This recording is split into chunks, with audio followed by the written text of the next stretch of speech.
Hello, আসসালামু আলাইকুম। আশা করি সবাই অনেক ভালো আছেন। আজকে আমরা যে ব্যবসা নিয়ে কথা বলবো এটা কিন্তু অনেক ডিফারেন্ট একটা ব্যবসা। সেটা হচ্ছে ছাতার ব্যবসা।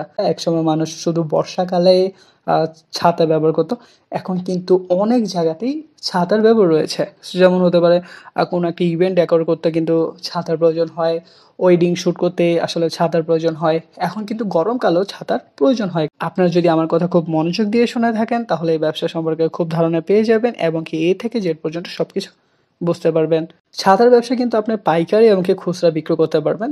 অবশ্যই যদি আপনি পাইকারি খুচরা বিক্রি করতে চান, আপনাকে একটা দোকান নিতে হবে। অবশ্যই সেটা এমন এক জায়গায় নিবেন, যেখানে হচ্ছে মানুষ আসলে আসা যাওয়া করে। তারপর হচ্ছে আসলে ছাতা কিন্তু সিজনাল ব্যবসা, বিশেষ করে বর্ষাকালে বেশি চলে। সো আপনি আগে যদি স্টক করে রাখতে পারেন, তাহলে কিন্তু এই ব্যবসাটা খুব ভালোভাবে করতে পারবেন। তাছাড়া গরমে টুকিটাকি যাবে। আর আপনাকে অবশ্যই স্টক করতে হবে শীতকালে, বা আপনি ছাতা অনেকে রয়েছে যারা হচ্ছে নিজেরা কর্মচারী দিয়ে তৈরি করে রাখে।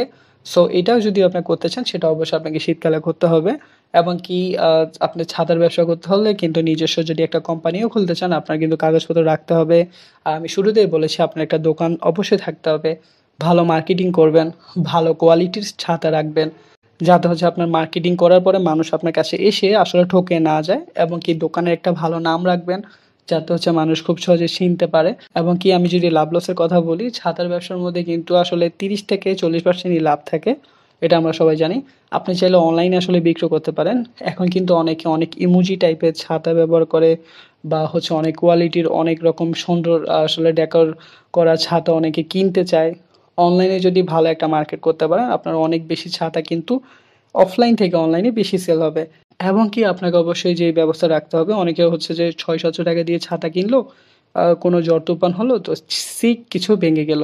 এখন আপনাকে কি করতে হবে? আপনার দোকানে অবশ্যই ঠিক করার ব্যবস্থা রাখতে হবে। দেখা যাচ্ছে হয়তো ৫০-১০০ টাকা দিয়ে সে ঠিক করে নিল, নতুন একটা ৭০০-৮০০ টাকা দিয়ে কিনতে হচ্ছে না। এবং অবশ্যই আমি যেটা বললাম আপনাদের আসলে নিজেদেরও ছাতা বানানোর আসলে ব্যবসাটা করতে হবে। তাহলে হচ্ছে কি আপনি খুচরা বিক্রি করলেন, পাইকারি বিক্রি করলেন, অনলাইনে বিক্রয় করলেন, ছাতা ঠিক করলেন, ছাতা তৈরি করলেন, বা হচ্ছে ছাতার একটা কোম্পানি দিলেন। তাহলে আপনি চাইলে এই জিনিসটা দিয়ে কিন্তু অনেক ধরনের ব্যবসা করতে পারবেন। আবার চাইলে ৬-৭টা জিনিস আপনি একাও করতে পারবেন। যদি আপনার ৩ থেকে ৫ লাখ টাকা পুঁজি থাকে। আশা করি ভিডিওটা আপনার অনেক উপকারে আসবে। সবাই আমাদেরকে ভালোবাসা দিবেন, সাপোর্ট করবেন। আসসালামু আলাইকুম।